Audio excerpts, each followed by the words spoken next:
नमस्ते प्यारे विद्यार्थियों, स्वागत है आपका आपके अपने YouTube चैनल चौमू मैथ्स गुरु में।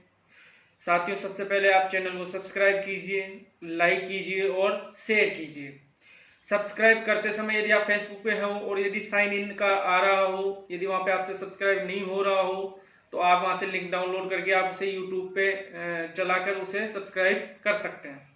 ठीक है, तो दोस्तों मैं आशा करता हूँ कि आप सभी स्वस्थ होंगे और इस कोरोना काल के संकट में हमें सरकार के नियमों का पालन करते हुए इस जंग को जीतना है। हम सभी को घरों में रहना है और इस जंग को जीतना है। प्यारे विद्यार्थियों, इस कोरोना काल के संकट में सभी ऑफलाइन पढ़ाई बहुत बुरी तरीके से प्रभावित हो चुकी है और आगामी पता नहीं कितने समय तक ये प्रभावित रहेगी। इसी को देखते हुए मैंने ऑनलाइन क्लासें करवाने का विचार किया है। तो अब मैं आपकी मैथ्स की ऑनलाइन क्लासें लूंगा यहाँ से। तो दोस्तों, आज मैं एक विषय पर बात करने आया हूँ जिस विषय का नाम है गणित।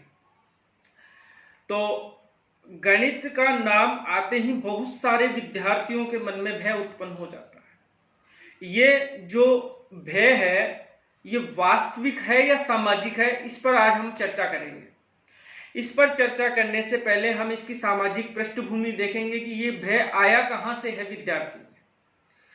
इस पृष्ठभूमि को देखते हुए हम 6th या 7th क्लास में जाते हैं कि कोई विद्यार्थी यदि 6th क्लास में है, उसके मैथ्स में या गणित में मार्क्स कम आए हैं तो वो सोचता है कि हो पता नहीं आगे अच्छा कर लूंगा, सही नंबर आ जाएंगे।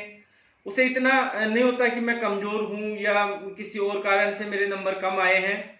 फिर वो 7th क्लास में जाता है, 7th क्लास में भी उसके नंबर कम आते हैं। तो और फिर आसपास के विद्यार्थी या उसके मित्र दोस्त उसको कहने लग जाते हैं कि यार तेरे तो नंबर कम है गणित में। तो उसे थोड़ा थोड़ा फील होता है कि यार मेरे पता नहीं नंबर गणित में कम क्यों है। लेकिन जैसे 8th क्लास जो बोर्ड है उसमें उस बंदे के नंबर कम आते हैं तो फिर वो समझने लग जाता है कि यार मैं मैथ्स में कमजोर हूँ, मुझे मैथ्स नहीं आती है। और फिर घर वालों का प्रेशर है, आसपास के दोस्तों का, यार तुझसे गणित में नहीं हो पाएगा, तू गणित नहीं सीख पाएगा, तू गणित में कमजोर है। फिर उसे एक बहाना और दिया जाता है कि यार तू बस सिर्फ 2 साल गणित को और पढ़ ले 9th और 10th क्लास में, कि 10th क्लास के बाद तू आर्ट्स ले लेना, तेरी गणित हट जाएगी। तो फिर उसे उसका जो अनकॉन्शियस माइंड है उसमें ये चला जाता है कि यार 2 साल मेरे को कैसे भी निकालने, पास करने हैं गणित में, फिर तो मैं 11th 12th में चला जाऊंगा, मैं आर्ट्स ले लूंगा, फिर मेरे को कोई दिक्कत नहीं आने वाली गणित में। इसी भाव को रखते हुए वो 10th क्लास में कैसे जैसे पास होता है 36 या 40 नंबर लाके, जैसे वो 11th 12th आर्ट्स से पास करता है, फिर ग्रेजुएशन होकर जैसे वो कंपटीशन की लाइन में आता है, सरकारी नौकरी की तैयारी करने की इस लाइन में आता है, तो उसे पता चलता है कि यार ये गणित मुझे फिर से पढ़नी है।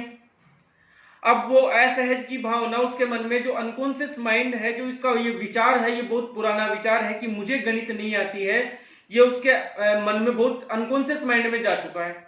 अब वो इस भाव से जब गणित की क्लास में बैठता है तो वो गणित को नहीं समझ पाता है। वो उसका दिमाग कहता है कि नहीं बेटा तेरे से गणित नहीं हो पाएगा, तू 8th क्लास में तेरा नंबर कम था, 9th क्लास में कम था, 10th क्लास में कम था। तो इस एक विचार ने उसको असहज कर रखा है, उसको अपने आप को कमजोर मानने पर उतारू कर रखा है। इस पर मैं आपको एक कहानी सुनाता हूं जिससे पता लगेगा कि विचारों का कितना अहम योगदान है हमारे इस गणित में।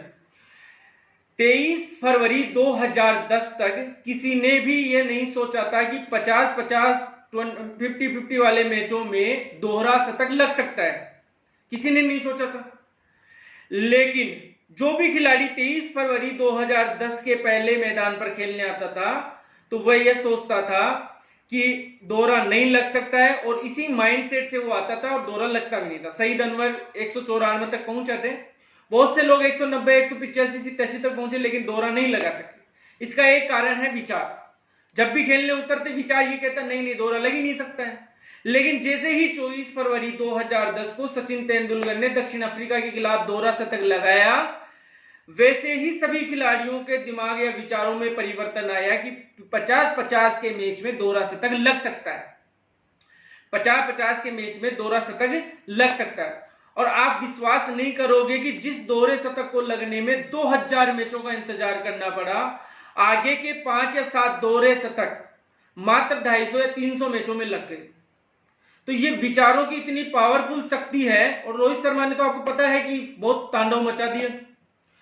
तो विचारों का इतना पावरफुल है कि जो खेलने आया, अब जो भी खेलने आता है तो उसको पता है कि दोहरा लग चुके हैं, 8 दोहरे शतक लग चुके हैं, तो मैं भी लगा सकता हूं। इसी विचार से वो मैदान पर उतरते हैं और वो सफल भी होते हैं।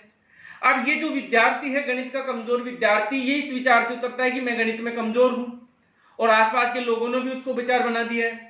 जैसे किसी एक ढाणी में एक विद्यार्थी की नौकरी लग जाती है, गांव में किसी विद्यार्थी की नौकरी लग जाती है, तो आपको देखते हो कि उसके चारों तरफ का माहौल, सब नौकरी लग जाती है। क्यों?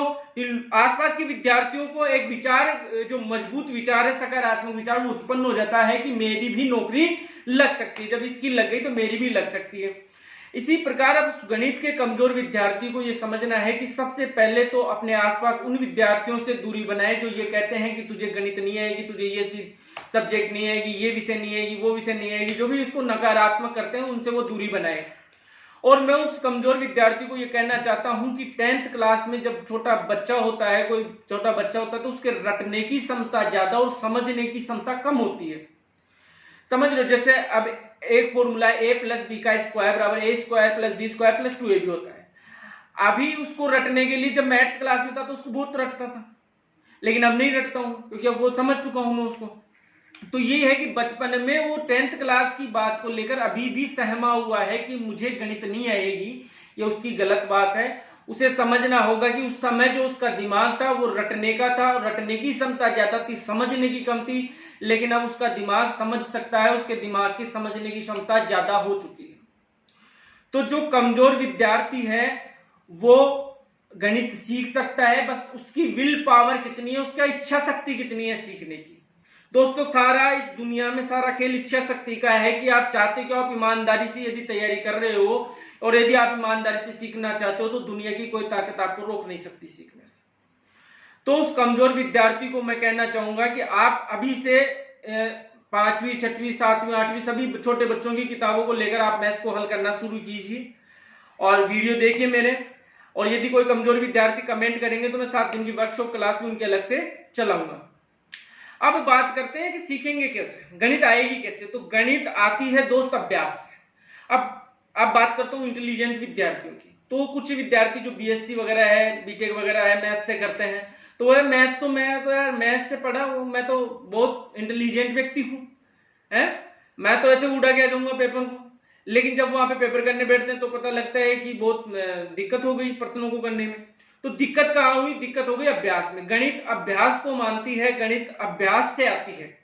तो जितने भी विद्यार्थी मुझे सुन रहे हैं, मैं आपको अनुरोध करता हूं कि आपको चाहे पहले गणित आती है, चाहे नहीं आती है, चाहे कितने फॉर्मूले आ रहे हो, चाहे आप बीएससी को, आप अभ्यास रखो, और अभ्यास करते रहोगे तो ही गणित अच्छी रहेगी। इसका मैं एक आपको उदाहरण देता हूं। आप एक 10th क्लास विद्यार्थी, एक 10th क्लास व्यक्ति को मैं लेता हूं, एक साइंटिस्ट को लेता हूं। बहुत साइंटिस्ट में तो बहुत जबरदस्त दिमाग होगा ना, उसको लेता हूं मैं पास में। और एक 10th फेल विद्यार्थी को लेता हूं, व्यक्ति को लेता हूं। अब उन दोनों को मैं गाड़ी चलाना सिखा रहा हूं, मोटरसाइकिल। दोनों को मैंने नियम बताए कि बेटा रेस को कम रखना है, जो ब्रेक लगाने हैं, कोई आ जाए तो गेयर निकालने हैं, डालने हैं, सारे नियम जो गाड़ी चलाने के हैं दोनों को बताया। कि आप बताओ, आप क्या दोनों, क्या वो साइंटिस्ट जो खड़ा है वो क्या पहली बार में गाड़ी को सही चला पाएगा क्या? जबकि नियम पता है सब उसको, नहीं चला पाएगा भाई। वही रेस तेज छूटेगी, वही सब कुछ होगा जो इसके साथ होगा, इस 10th फेल के साथ होगा, वही इसके साथ होगा। क्यों? नियम आने से गाड़ी नहीं चला सकते हैं, उसी प्रकार फॉर्मूले आने से आप गणित नहीं चला सकते हो, गणित को नहीं सीख सकते हो। गणित पे अभ्यास करना जरूरी है बार बार। अब हम आज भी बहुत सारी किताबों पे अभ्यास करते रहते हैं, नए नए प्रश्नों पे अभ्यास करते रहते हैं।